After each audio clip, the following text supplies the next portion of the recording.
Nah, tapi dalam banyak hal nggak jelas itu penting, Pak Rektor. Penting sekali. Buatan Buyan, saya beri contoh sekian ilmiah, nggak jelas itu penting.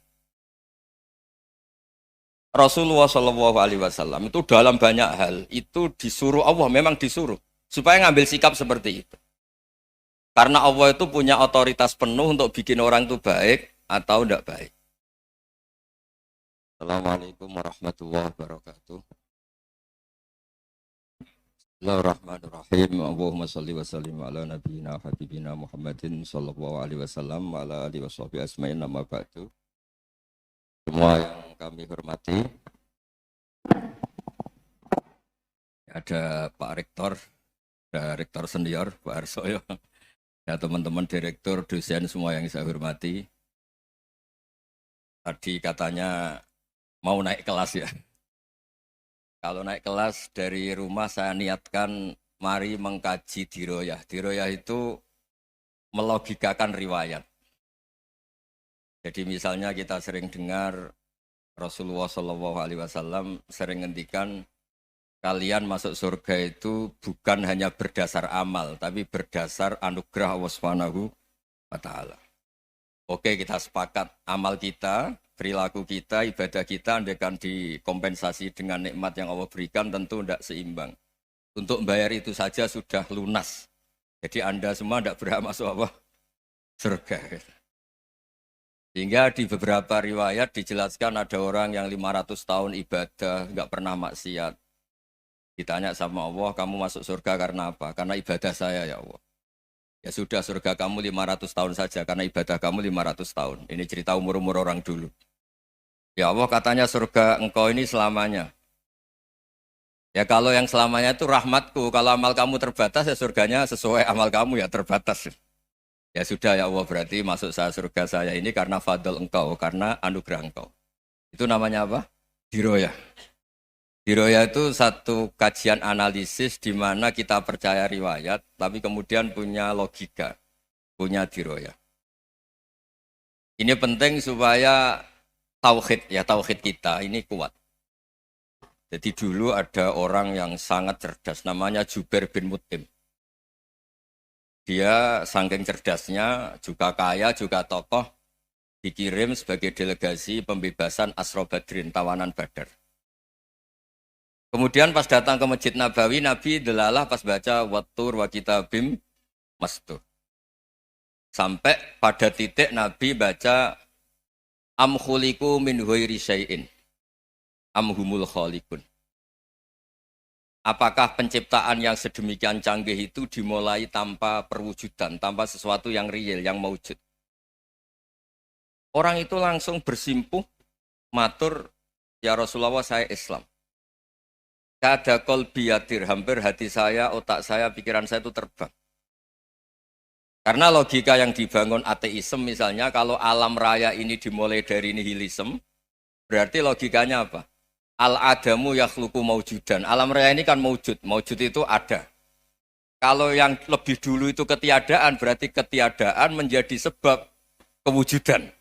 Kalau dalam bahasa Arab itu al-adamu yakhluqu maujudan. Sesuatu yang harusnya nggak jadi faktor karena ketiadaan, menjadi faktor sesuatu yang nyata. Itu kan nggak masuk akal. Ya, kalau alam raya ini ada al-adam sing yasbiku maujudan, berarti alam raya ini al-adamu yakhluqu maujudan, suatu yang tidak ada menciptakan yang ada. Dengan logika itu terus kita ngaji, diajari sama guru-guru kita, sifat dasar Allah itu maujud. Wallahu maujudun qadimun. Terus masuk. Yang harus distatuskan pertama dari Allah itu apa? Maujud, wujud. Karena dengan wujud ini layak menjadi penyebab adanya alam raya ini. Sehingga ketika kita menolak faham nihilisme atau ateisme, faham tanpa Tuhan, tanpa pencipta awal, kita punya diroyah. Bahwa tidak mungkin ketiadaan ini menjadi sebab perwujudan alam raya ini. Yaitu am khuliqu min ghairi syai'in. Masa alam raya ini diciptakan tanpa sebab yang nyata, yaitu wajibil wujud. Siapa itu? Allah Subhanahu wa Ta'ala. Begitu juga menyangkut sholawat. Orang boleh beda pendapat tentang redaksi sholawat. Ada masalah ala Muhammad, ala Sayyidina Muhammad, Nabi Muhammad. Monggo lah masalah redaksi saja. Tapi setelah dianalisis, Nabi itu Pak Rektor jadi Nabi setelah Nabi Isa saking dihormatinya sampai dituhankan. Juga jadi Nabi yang ada cerita masih hangat, orang Yahudi itu bunuh Nabi. Jadi yang satu mendudukkan Nabi sedemikian tinggi sampai kayak Tuhan, yang satu menjatuhkan Nabi sedemikian rendah sampai dibunuh. Kayak apa susahnya jadi Nabi Muhammad SAW. Kemudian dengan gampang Hadaddin agama ini bikin syariat yang bernama sholawat. Redaksinya monggo lah sesuai tradisi masing-masing. Allahumma sholli ala Muhammad, Allahumma sholli ala Sayyidina Muhammad, ala Nabiyina Muhammad monggo lah. Tapi yang jelas redaksi ini kalau di diroyah dikaji. Allahumma itu Tuhan, Tuhan itu pemberi. Wa Muhammadun wa in jalla qadruh abdun min ibadi. Muhammad apapun tinggi derajatnya tetap berstatus hamba. Sehingga agama ini terjaga oleh sighatus sholawat. Agama ini terjaga oleh redaksi sholawat. Yaitu Allah tetap pemberi sebagai Tuhan yang enggak tersaingi, la syarikalah. Rasulullah Muhammad wa in jalla qadruh. Apapun prestasinya bisa mi'raj, bisa apa saja, tetap seorang hamba yang butuh muhtajun ila rahmatih. Jika redaksi Allahumma sholli ala Muhammad ini mengukuhkan yang Tuhan tetap Tuhan, hamba pilihan tetap hamba pilihan. Tentu dengan redaksi ini kemudian kita mendudukkan Nabi benar-benar posisi terhormat. Yaitu orang yang paling berhak dapat askat tahiyat, mendapat penghormatan Allah paling tinggi, yaitu Rasulullah Muhammad SAW. Dan itu diulang-ulang oleh Allah. Subhanalladzi asra bi'abdi. Status hamba ini diulang. Lagi-lagi ini bernama diroyah. Bernama apa? Contoh ketiga misalnya fihi ayatum bayinatum maqamu Ibrahim. Dulu orang Yahudi itu ada diskusi masif. Syaratnya Nabi itu mbah-mbahnya harus Nabi. Harus keturunan Nabi. Kemudian semua Nabi rata-rata di Palestina, di Syam. Lalu Muhammadnya asal-usulnya dari mana? Tahu-tahu orang Arab kok Nabi, padahal orang Arab itu dulu jahiliyah. Walhasil terus diceritakan, bukti Muhammad ini turunan Ibrahim adalah ada jejak kaki Nabi Ibrahim di dekat apa? Ka'bah. Fihi ayatum bayinatum maqamu Ibrahim. Kalau Nabi Ibrahim pernah di Mekah, artinya beliau pernah meninggalkan turunan yang di Mekah. Itu bernama Nabiuna Muhammadun sallallahu alaihi wasallam. Itu disebut fihi ayatum bayinatum maqamu Ibrahim. Nah, itu namanya diroyah. Diroyah itu satu perilaku keseharian kita beragama, kemudian tahu logikanya. Yang keempat misalnya, mangkana yu'minu billahi wal yaumil akhir falyukrim apa? Jaro. Orang yang iman karena Allah dan Rasul, maka memuliakan tetangganya. Andaikan pakai hukum sosial, tentu kalau tetangga kita baik, kita baik. Kalau kurang baik, kok kurang penggawean kan gitu.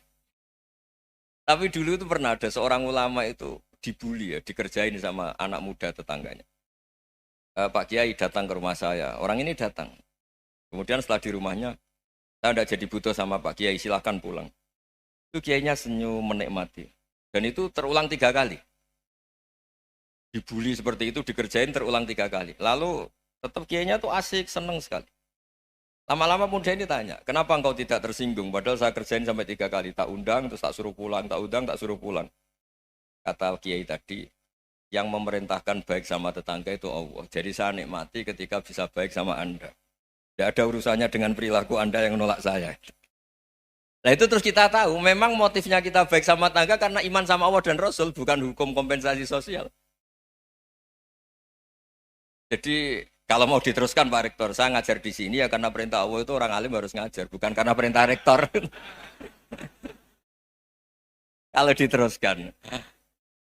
Ya saya mohon juga gitu, para dosen, para karyawan di sini, kalau nggak khianat dengan UI itu karena takut sama Allah, jangan takut sama Rektor. Kalau Anda baik juga karena Allah, jangan baik karena apa? Rektor. Bagaimanapun ya semua kita ini makhluk. Makhluk itu la yadurru wa la yanfa. Begitu juga melihat Indonesia. Melihat saya ini kan ikut di UI itu lama sekali, ikut sama Profesor Zeni, dari Profesor Zeni nulis tafsir. Mungkin Pak Hersoyo tahu banyak, dulu Pak Lutfi ya tahu banyak. Tapi saya memang nggak pernah terbuka karena ya memang nggak ingin sebenarnya. Kondisi ini kondisi darurat.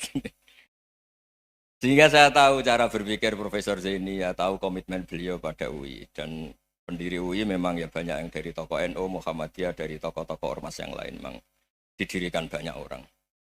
Hingga UI memang nggak milik ormas apa tertentu. Dari satu sisi memang baik, nggak dikuasai ormas tertentu. Tapi nanti kalau keterusan ya nggak berbentuk. Ya sudahlah dikelola saja. Sambil-sambil jelas, sambil-sambil kadang nggak jelas. Yang penting ikhlas tadi. Karena kalau terlalu asobia itu jadi repot. Kita ini yang nekuni fikih itu tahu. Kalau tidak kuno itu madhabnya Hanafi. Kuno itu madhabnya Syafi'i. Tahu-tahu seakan-akan Imam Syafi'i itu NU, Imam Abu Hanifah itu Muhammadiyah. Padahal ini orang-orang yang sebelum NU dan apa? Muhammadiyah. Jadi kalau kita yang nekuni ilmu itu biasa saja dengan perbedaan. Tapi kalau orang-orang yang nggak siap dengan perbedaan itu sampai Allah disifati Ta'ala itu tidak terima. Padahal Ta'ala itu maknanya Maha Luhur, yang Maha Agung.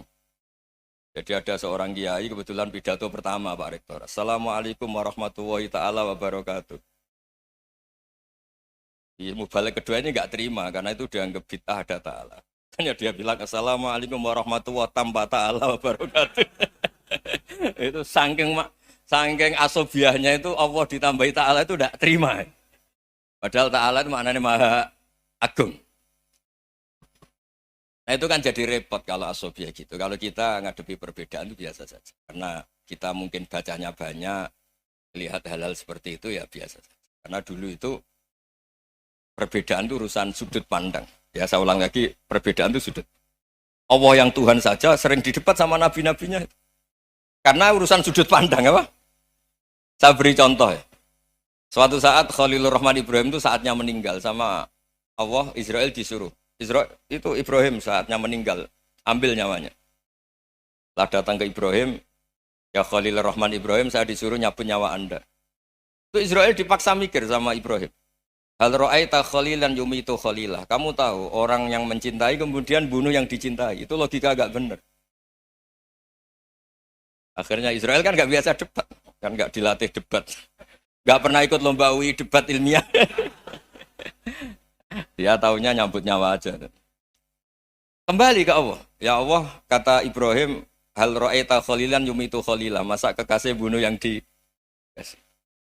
dicintai ya. Tapi kata Allah santai. Bilang ke Ibrahim, hal ra'aita habiban yakrahu ayyalqa habibah. Masa katanya dia cinta saya, kemudian ketemu saya tidak berani. Israel mater lagi. Logikanya gini Ibrahim, masa yang dicintai sama yang ketemu yang dicintai nggak berani. Ya udah ketemu aja. Katanya yang meninggal itu.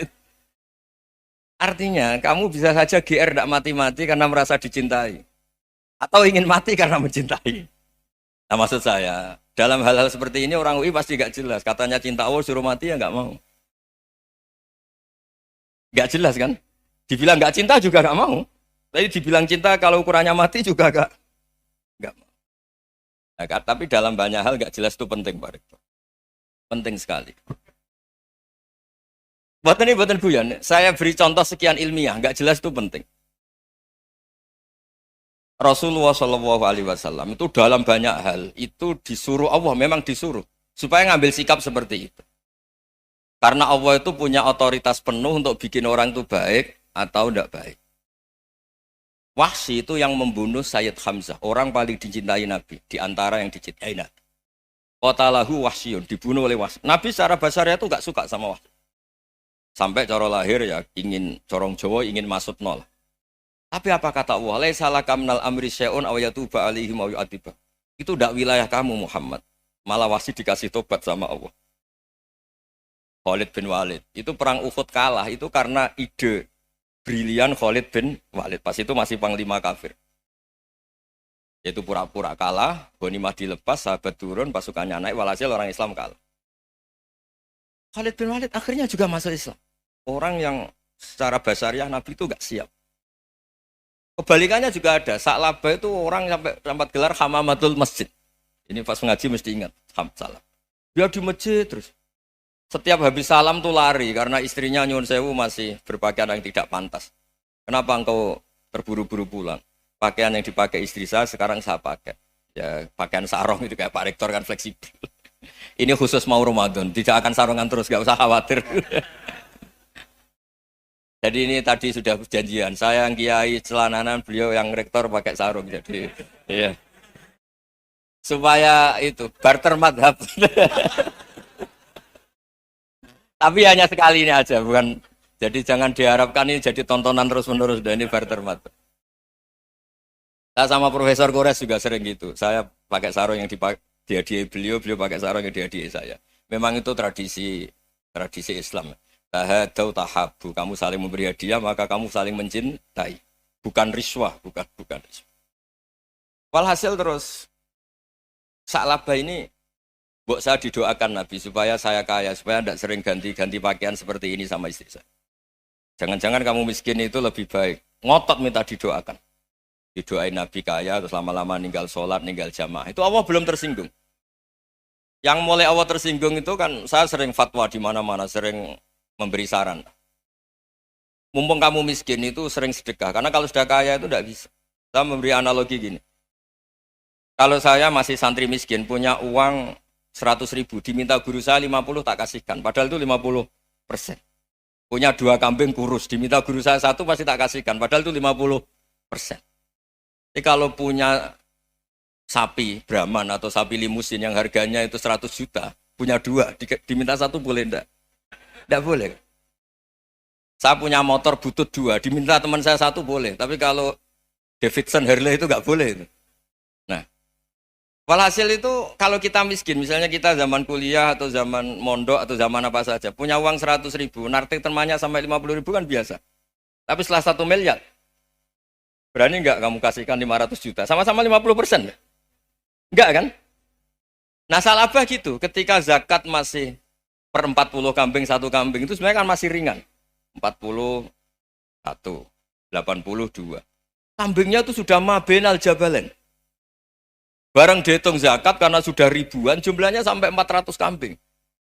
Banyak lah pokoknya. Terus kata Sa'labah, ini pemerasan. Karena jumlahnya besar. Allah tersinggung karena nabinya dianggap narik zakat itu dianggap kharat, dianggap pemeras. Allah tersinggung kemudian fa'aqobahum nifakon fi qulubihim ila yaumil. Dia ditegur munafik. Semenjak itu terus tadi kembali gak jelas tadi. Barkohnya gak jelas itu menjadi orang tuh bijak. Ini sekarang nakal, jangan-jangan nanti jadi orang baik. Yang sekarang baik, jangan-jangan suatu saat jadi tidak baik. Semua orang introspeksi. Gak ada jaminan kalau kita sekarang baik akan baik terus. Gak ada jaminan kalau kita sekarang buruk akan buruk terus. Sehingga terus banyak kiai-kiai bijak itu memang lahirnya gak tegas. Tapi gak tegas itu yang menjadikan bijak. Karena sama-sama mungkin. Itu yang disebut laisa laka minal amri syai'un aw yatuba alihi mau yu'adzibum. Itu tidak wilayah kamu. Ketika Allah mengomentari orang munafik juga wa yu'adzibal munafiqina insya'a aw yatub. Bisa saja ada yang disiksa, bisa saja ada yang dikasih tobat. Karena pola yang kita analisis itu semuanya menurut kita. Bukan menurut kemaslahatan orang apa? Banyak. Saya punya sekian contoh cerita. Orang yang sowan kiai baik-baik, mungkin bawa gula atau salam tempel, tidak tahu lah. Itu tidak mesti jadi wali. Tapi Kali Joko yang kenal Sunan Bonang, itu kenalnya itu karena ingin begal. malah jadi wali. Tapi tidak usah dicoba. Umar itu nyari Nabi itu mau dibunuh. Tapi malah tobat jadi orang baik. Jadi ini penting ngaji ya, supaya tidak tegas itu, tidak jelas itu kadang baik. Nah termasuk saya juga termasuk dia yang milih tidak jelas. Saya sering gojlok ini, Fajar Hadili ini murid-murid saya sering saya gojlok. Kalau semua sistem pendidikan kayak kampus, kayak UII, kayak UIN semuanya, itu sistem yang bagus. Karena tertib jam kuliahnya jelas, mata kuliahnya jelas. Kalau di pesantren itu Pak Arso, itu nggak tertib. Tapi justru itu enak, ketemu di jalan orang berani tanya. Nah ini kalau mbak-mbak misalnya menstruasi, mau belajar haid nunggu semester berapa baru tahu. Itu bisa sekian tahun nggak sholat karena nunggu pelajarannya baru diterangkan. Mau haji juga gitu, nunggu mata pelajaran haji. Kalau nggak jamnya, nggak mau dosennya ngajarin. Ya, kalau kiai kan enggak, ketemu di jalan, tanya, dijawab. Jam berapa juga dijawab. Artinya Indonesia itu berkah, ada sistem kampus yang tertib. Ya semoga termasuk tertib gajinya. Tapi tertib gajinya itu juga sebenarnya rugi. Saya sering Ada pegawai negeri Gus, tolong doain saja di PNS enak jadi. Gajinya tetap. Kata saya nggak mau kalau gaji saya tetap. Kok bisa Gus enak tiap bulan mesti dapat gaji. Kalau tetap nggak naik-naik kata saya. Kalau kiai gajinya nggak tetap, tapi di atas yang tetap kata saya. Artinya Indonesia itu berkah. Kalau semuanya pakai sistem pendidikan setertib ini, orang mau tanya khaid ya nunggu pelajaran khaid. Bab haji ya nunggu pelajaran haji. Tapi kalau ketemu kiai itu enggak. Ya pokoknya saya pernah di pasar, Gus mau tanya. Tanya apa? Anak saya ini keluar darah terus gini-gini. Padahal biasanya khaid hanya 7 hari gini-gini. Ya sudah kembalikan ke biasanya rudat ilal adat. Itu enggak usah sowan ke rumah. Juga enggak registrasi dulu, enggak daftar dulu. Ya ini enggak nyindir cerita saja. Supaya ini bukti koalisi beneran. Jadi saya yang kiai enggak tertib jam, koalisi sama yang tertib jam. Jadi kalau semuanya sistem kampus, nanti pertanyaan itu enggak bisa on time, enggak bisa setiap saat. Makanya Indonesia itu berkah. Kiai-kiai yang alim yang di jalan-jalan banyak. Juga kiai yang di kampus dokter-dokter fikih banyak. Yang nekuni ilmu umum ya banyak. Macam-macam. Itu masalah itu kalau saling mengadili itu baru masalah. Misalnya kiai ngeluh, enggak enak jadi kiai, enggak punya gaji tetap. Yang dosen ngeluh, enggak dicium tangannya. Karena memang unik Indonesia itu. Kalau guru fikih kok dosen itu tetap enggak dicium tangannya. Karena pikirannya anak-anak itu wong sudah bayar disuruh nyium. Itu kayak di alam sadar tuh gitu. Kalau kiai itu kan anak-anak gak bayar itu. Ya opanya cium tangan itu. Makanya kalau kiai tidak keramat bisa mati karena cium tangannya doang itu bisa mati itu kiainya. Ya ini cerita. Supaya saling menghormati saling menghormati. Jadi kalau makanya itu pakar-pakar akhlak ya, pakar-pakar etika peradaban. Itu tertampar betul ketika Nabi urusan ilmu itu mengabaikan itu kalau sudah urusan ilmu. Misalnya begini, ada urusan ilmu, ada mbak-mbak cantik atau ibu-ibu cantik. Itu dalam Islam itu diajarkan jangan sopan-sopan banget. Kata Nabi, karena kekuatan ilmu itu di atas kekuatan akhlak, di atas kekuatan adab. Ya nisa an-nabi lastunna ka ahadim minan nisa. Ini taqaitunna fala takhdu'na bil qaul. Fa yatma alladhi fi qalbihi maradun. Misalnya ada mbak-mbak cantik, menarik. Kemudian sopan misalnya sama Pak Fajarin sama dosen-dosen. Monggo binara. Wah itu bahaya pikirannya kemana-mana itu. Orang yang imannya pas-pasan, berarti mau. Maksud saya kalau cantik, menarik ketemu di jalan biarin aja dosennya mau kemana biarin aja. Gak usah dihormatin. Kalau dihormatin, Pak mau kemana sadereno bisa bahaya. Nah, biarin aja. Kalau tanya, Dek ini alamatnya mana? Cari sendiri Pak. Karena hanya dengan cara itu si Pak dosen ini gak kepikiran. Gak ada orang suka orang kedus itu gak akan. Tinggal sudah cantik, sopan. Wah bisa pikirannya macam-macam. Itu ilmu. Fala takhdu'na bil qaul. Kamu jangan terlalu lirih kalau ngomong. Fayat ma'alladhi fi qalbi maradun. Orang yang pikirannya masih kotor pasti berpikir yang negatif. Anda mungkin demi sopan sama dosen Anda. Tapi sejauh mana dosen Anda juga berpikir positif. Itu kan uji iman sama uji nyali.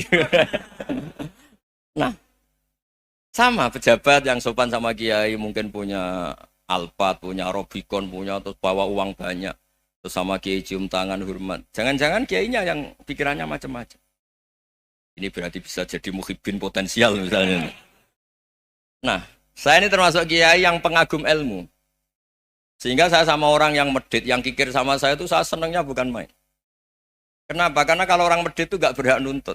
Tapi kalau orang lomo 1 juta minta surga, 2 juta ya minta apa? Surga. Gus, salam template. 200.000 aja kadang minta surga. Tapi kalau yang kikir-kikir ya sudah salaman tok sudah. Gak minta apa-apa. Kan dia tahu diri, gak bayar kok minta. Maksud saya, Islam itu luas. Dinikmati saja, Pak. Dinikmati saja.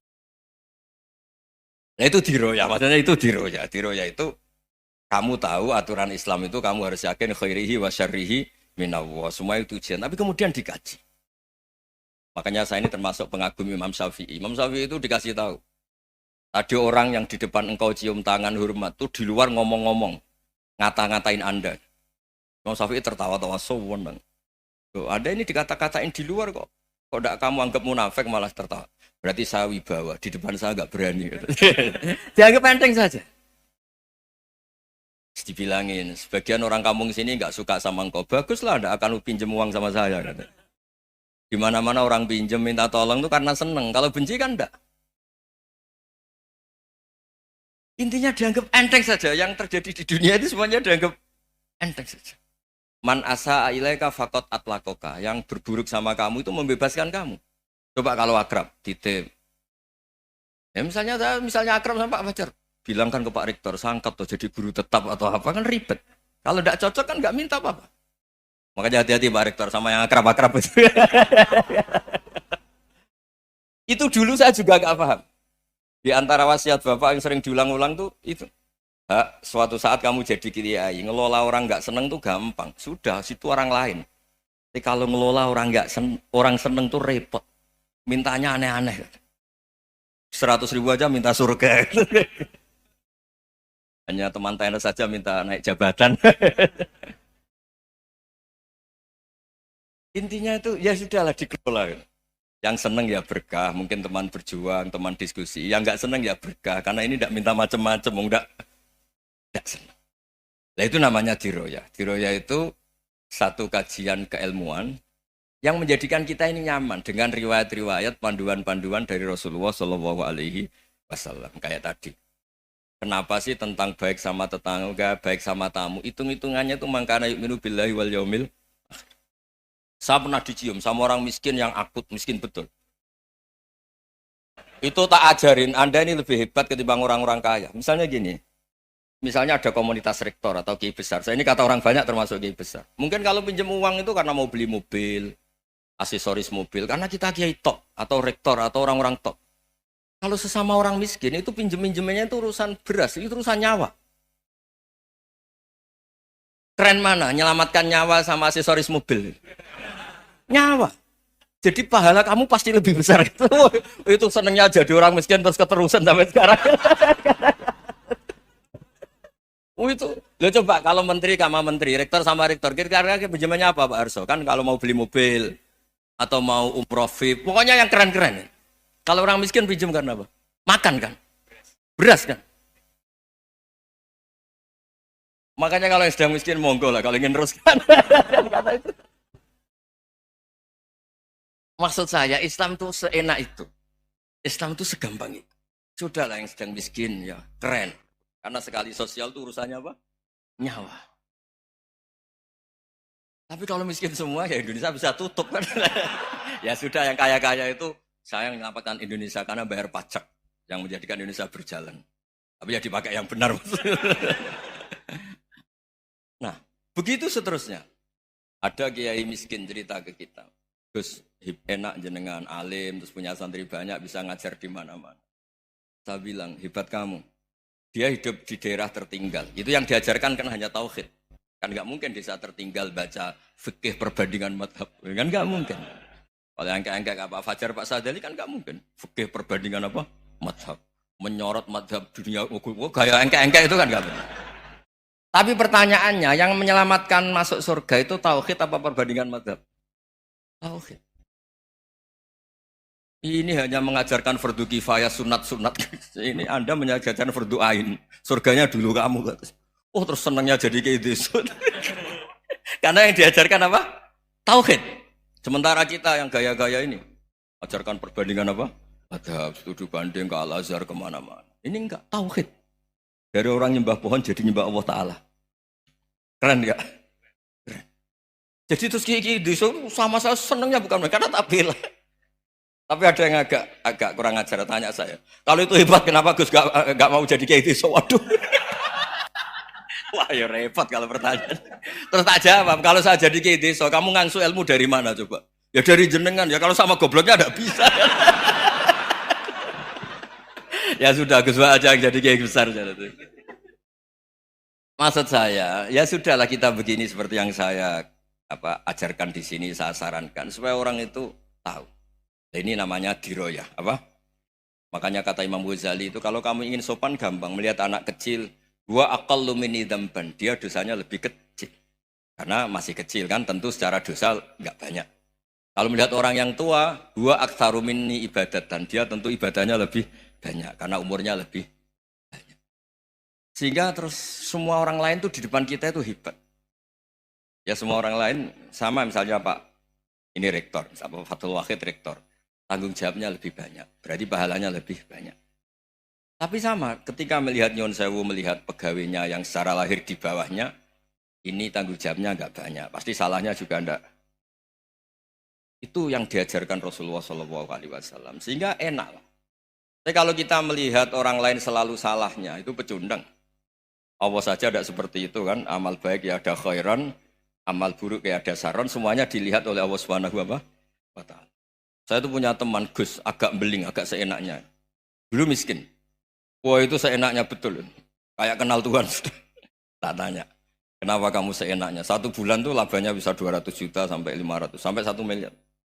Saya itu Gus, setelah duha itu perkembangannya bagus. Duha, salah duha itu. Saya pernah miskin, kan kata, apa, ingkana rizki fisama, apa, wa ingkana qalilan, ya kalau fisama fa'anzilhu, terus wa ingkana qalilan fakasirhu, kalau sedikit perbanyak. Ini trennya sudah benar semua. Nah, wa ingkana apa ya, haroman fatohiru, kalau haram yang kau sucikan. Makanya saya seenaknya, kalau qalilan sudah fakasiru, paling trennya yang enggak benar juga fatohiru kata Mas. Dia yakin kalau yang enggak benar-benar sudah disucikan Allah, karena yang lain-lain sudah. Dari miskin sudah kaya, qalilan sudah fakasiru, paling yang haroman juga sudah fatohiru gitu. Tak tanya, lah kamu kok tahu? Polanya sudah ada Gus, karena sang qalilan. Kamu sembrono sama Tuhan kok begitu kan? Tapi apapun itu seneng saya. Seneng saya sering salah teh, makanya saya mohon yang sekarang miskin, sedang miskin itu ya tidak usah nyesal banget-banget. Kalau ingin kaya monggo lah, namanya orang juga ingin. Ya, tapi Anda harus bangga. Sosial antar kalian adalah urusan nyawa dan itu pahalanya luar biasa. Supaya kita, nah yang kaya-kaya juga boleh GR lah karena pembayar pajak. Dan itu bisa menyelamatkan apa? Indonesia Raya. Begitu seterusnya. Itu yang diajarkan Nabi, antawadhu hatta la yabghiya ahadun ala ahadin. Kamu semua harus tawadhu sehingga antar kalian tidak saling tidak sopan, tidak saling liar, tidak saling mendolimi. Termasuk tadi sikap gak jelas tadi. Orang dolim yang sekarang dolim bisa saja tobat, yang sekarang soleh bisa saja nanti. Semuanya tuh mungkin. Kita diajari ya muqallibal qulub tsabbit qalbi ala dini. Jadi keliru kalau kita dalam banyak hal harus tegas, gak mesti. Al halalu bayyinun wal haramu bayyinun. Tapi ada wa bainahuma umurun mustabihat. Ada yang wilayahnya itu abu-abu. Misalnya ada perempuan cantik misalnya, contoh paling gampang.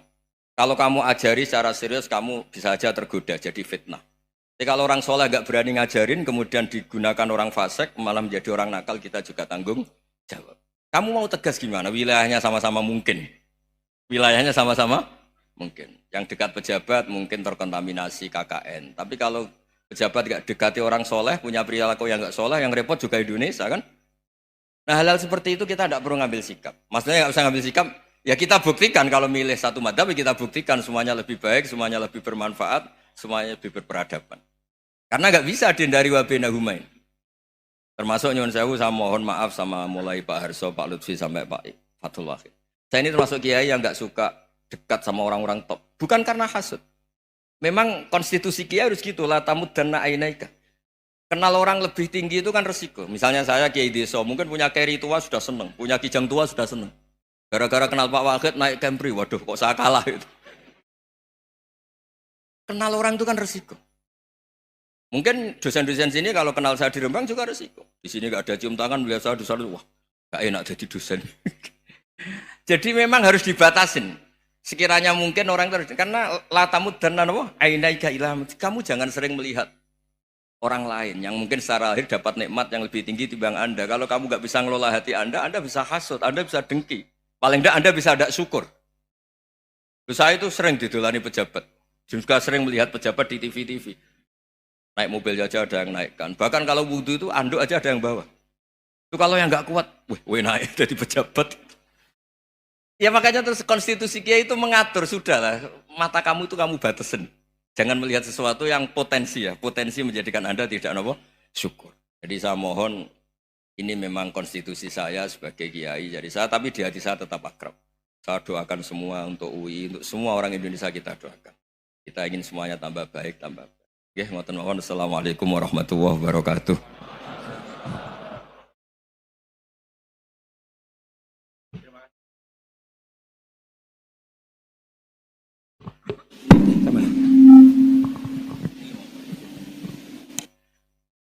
Terima kasih Gus Ba untuk pencerahan yang luar biasa. Kita masih punya waktu 28 menit. Kalau Gus Ba berkenan, apakah ada yang ingin bertanya? Singkat, padat, sebutkan nama. Sana dulu ya. Ya. 3 ya? 3 aja ya. 1, sini 2. Satu lagi dari Ahwat, ya Ibu ya, ya. Silakan, satu dari sana ya.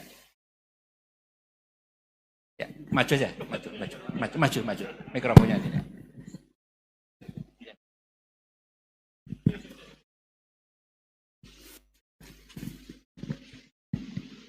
Bismillahirrahmanirrahim. Assalamualaikum warahmatullahi wabarakatuh. Perkenalkan Gus Baha. Nama saya Boyi, mungkin agak beda dengan pada umumnya.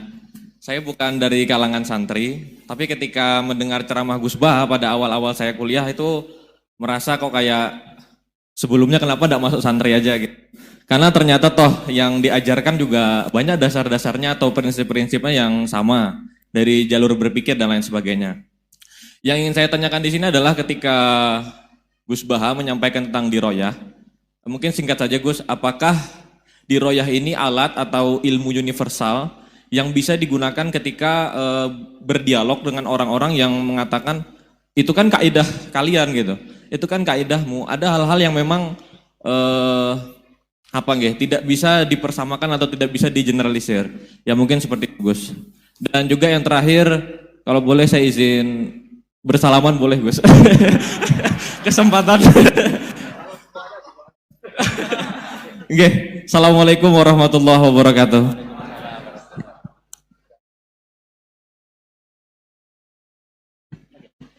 Baik, kita kumpulkan dulu satu lagi, ya.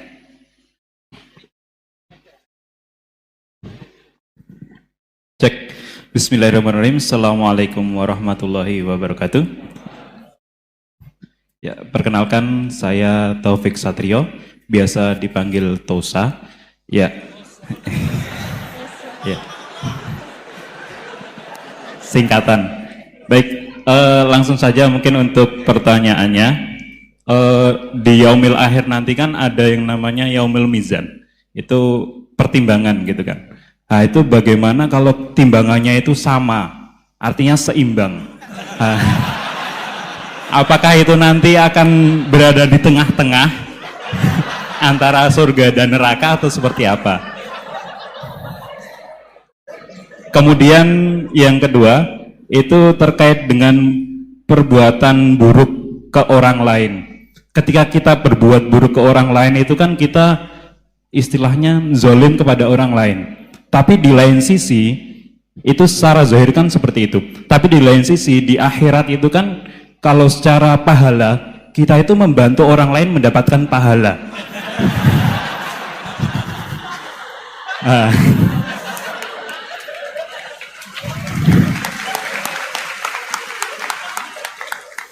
Jadi seperti apa Gus? Terima kasih. Assalamualaikum warahmatullahi wabarakatuh. Terima kasih Mas Tosa ya. Silakan Ibu ya.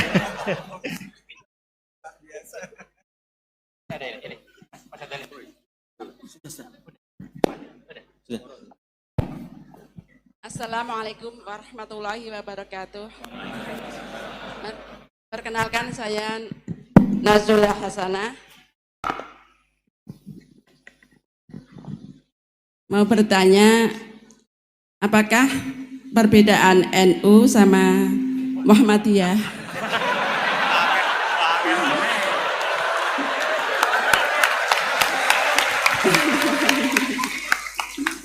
tadi kan dijabarkan. Terus dalam sholat subuh itu kan ada yang pakai doa kunut, ada yang enggak. Tolong jabarkan. Wassalamualaikum warahmatullahi wabarakatuh. Waalaikumsalam. Baik Gus, ini ada 3 penanya. Mas Boy tadi terkait dengan diroya, apakah ini universal, termasuk untuk yang non muslim bahkan gitu kan. Kemudian yang kedua dari Mas Tosa, hisab yang seimbang Gus, kasusnya gimana ini. Yang kedua terkait dengan kalau berbuat buruk kan membuat pahala untuk yang bersangkutan itu. Seperti orang puasa dikasih minum gitu kan ya. Ya. Terus kemudian Bu Hasanah ini beda antara NU dan MU, kira-kira itu ya. Silakan Gus ya. Ya.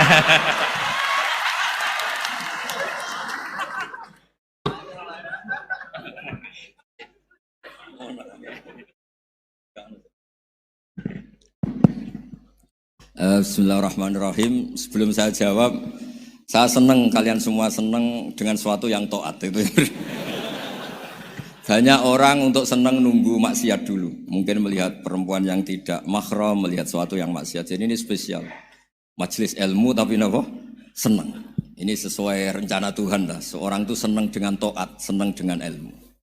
Ini luar biasa, no? Luar biasa. Tadi pertanyaannya kalau diroya. Jadi Islam itu agama untuk logika objektif. Jadi diroya itu ya global, universal. Misalnya saya beri contoh Tuhan yang satu. Itu dulu, saya ulang lagi, dulu itu ada imam namanya Imam Amudi. Itu pengajar matematika Mas Boy, pengajar matematika. Itu kan enggak lazim, tapi kiai kok pengajar apa? Singkat cerita, ini cerita keramat. Kalau kalian enggak paham ya keramat sendiri. Jangan enggak paham menentang. Singkat cerita, di antara keramat beliau itu, Allah itu nyuruh para malaikat disuruh ngaji matematika sama dia. Ngaji tauhid, tapi disebut sama Allah ngaji matematika. Ternyata apa? Cara ngajarkan gini. Misalnya ngajarkan diterang gini. Titik. Angka 2, 3, sampai 1 miliar, 1 triliun. Nisbatusnaini ilama la nihayatalah. Itu nisbatul fard asli. Angka itu entah 2, entah 3, entah 1 miliar, semuanya dibanding angka 1 itu namanya cabang. Tetap yang al-aslu itu angka 1. Itu otak siapapun, itu akan ikrar dengan logika tadi. Bukan kita muslim. Semuanya akan tahu angka berapapun jumlahnya, tetap asal-usulnya angka 1. Terus dia gambar ya gambar apa saja, gambar masjid, apa gambar sapi atau gambar apa saja, dimulai 1 titik. Gambar ruwet maupun gak ruwet tetap saja dimulai 1 titik. Nuktotul wujud. Jika kalau zaman saya ngaji, Pak Rektor ngaji dulu diterangkan semua makna Quran ada di Fatihah, Fatihah ada di Bismillah ya, Bismillah itu ada di titiknya, titik nyabak. Lah kenapa ini hebatnya Quran? Kenapa dimulai dari 1 titik? Untuk maklumatkan semua alam raya ini dimulai dari 1 titik, yaitu wujud Allah. Logika seperti itu kan orang nggak terima gimana? Mbok gambar seruat apapun dimulai dari mana coba? 1 titik. Angka sebesar apapun dimulai angka apa? 1. Jadi diroyah itu ya universal gitu maksudnya. Ya gitu Mas Boy ya. Jadi diroyah itu universal. Ya soal ada yang belum dapat hidayat apa itu nomor 2, tapi logika yang dibangun Islam itu. Terus pertanyaan kedua apa? Draw tadi, mizan. Kamu ingin draw? Ini kasus ini, nggak pernah ngaji Quran itu. Di antara yang diterangkan Quran detail itu Ashabul A'raf apa? Ashabul A'raf, orang yang baiknya sama buruknya itu imbang. Itu sudah disediakan nanti di surga itu ada pagar. Kamu ingin di situ? Pagar pembatas, oh? Pagar pembatas. Di surga enggak, neraka enggak. Jadi kejadian surga dan neraka itu gini, tak terangin ya. Jadi kira-kira gini, kan hisab itu hanya rubu'un nahar, sekitar 2 jam, 2 jam setengah selesai. Jadi 1 dunia ini dihisab Allah, hanya Allah butuh waktu 2,5 jam. Rubu'un nahar. Kenapa gitu Pak Rektor? Karena semuanya datang ini sudah terindikasi dan itu sudah jelas. Misalnya orang yang soleh banget, wajahnya bersinar, bahkan semua tubuhnya bersinar.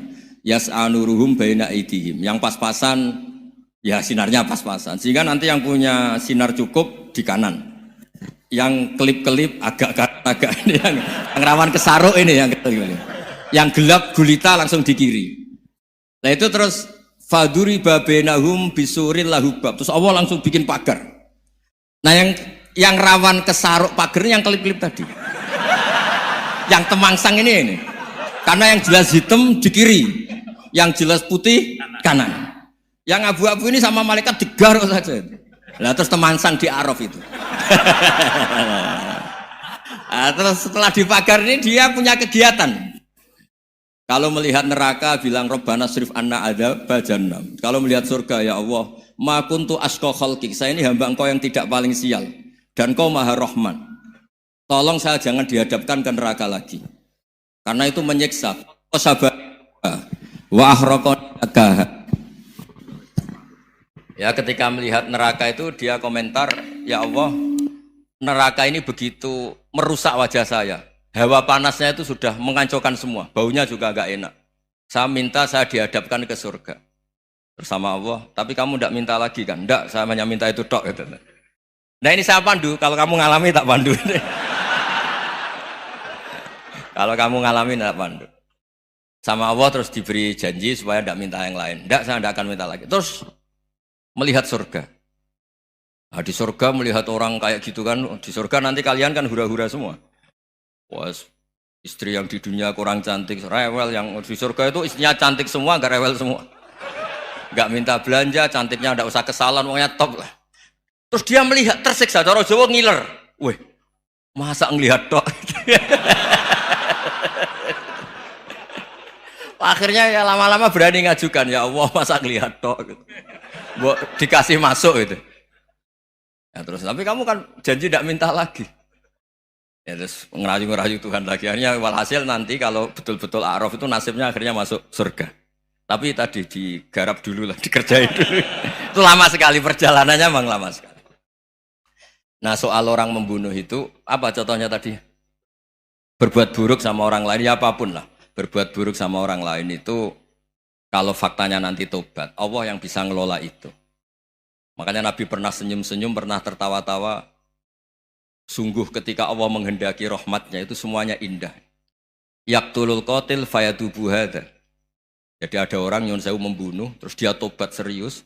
Kemudian al-maktul yang dibunuh ini masuk surga karena madlum. Qatilnya karena tobat serius juga masuk surga. Ya begitu juga di kedoliman-kedoliman yang lain.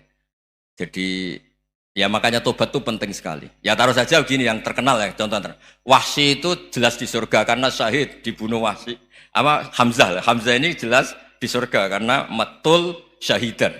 Dibunuh secara syahid oleh Wahsy. Tapi karena Wahsy tobatnya serius, nanti juga di surga. Begitu juga keburukan-keburukan yang lain. Jadi tobat ini misalnya ada orang hartanya dicuri. Tentu yang dicuri ini kalau dia orang baik, ya mungkin secara formal lapor polisi, tapi kalau dia orang baik mungkin ridho lah, sudah itu saya ridho kan. Berkahnya ridho, dia menjadi orang baik karena ridho diuji Allah, hartanya apa? Dicuri.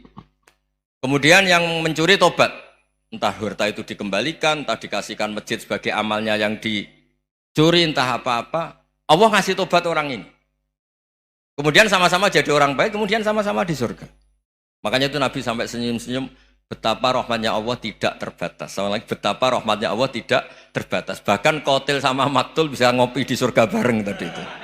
Karena ya tadi, masyhur itu. Yang paling legenda dalam sejarah Islam kan, saya pernah membunuh orang yang sangat dicintai Rasulullah. Sebagai tobat saya akan membunuh orang yang paling dibenci Rasulullah. Singkat cerita, Wahsy ini menangi bunuh Musailamah al-Kadzdzab. Orang yang ngaku-ngaku Nabi yang merusak tatanan apa? Islam. Apapun itulah, cerita-cerita apapun itu. Makanya saya sering cerita, kalau preman pasar itu tobat, bu, jangan nyapu masjid. Tobatnya tetap di pasar, yang dulu pasar gak aman karena dia, sekarang aman karena dia. Jangan tobat terus nyapu di pasar, pasar diganti soksisennya, pengganti. Itu gak fair apa? Jadi kalau tobat itu harus seimbang dengan zaman salahnya. Zaman apa? Kayak Umar. Ketika dia kafir itu orang Islam dibikin takut. Terus ketika dia Islam, gantian orang kafir dibikin takut. Pertama dia Islam langsung marahnya Abu Jahal, awas kalau ganggu Rasulullah, ngadepin saya. Itu fair, kenapa? Fair. Jangan tobatnya bikin orang takut, lah tobat ke masjid nyapu, yang di pasar diganti penggantinya tetap gaduh. Gak boleh, harusnya kalau lama bikin pasar takut, ya sekarang lama bikin pasar apa? Aman. Itu tobat yang apa? Seimbang. Ya kira-kira gitu ya. Nanti tak pandu kalau sudah di arah. Terus gimana? Yang ketiga NU sama MU. Satu itu beda seragamnya dan logonya.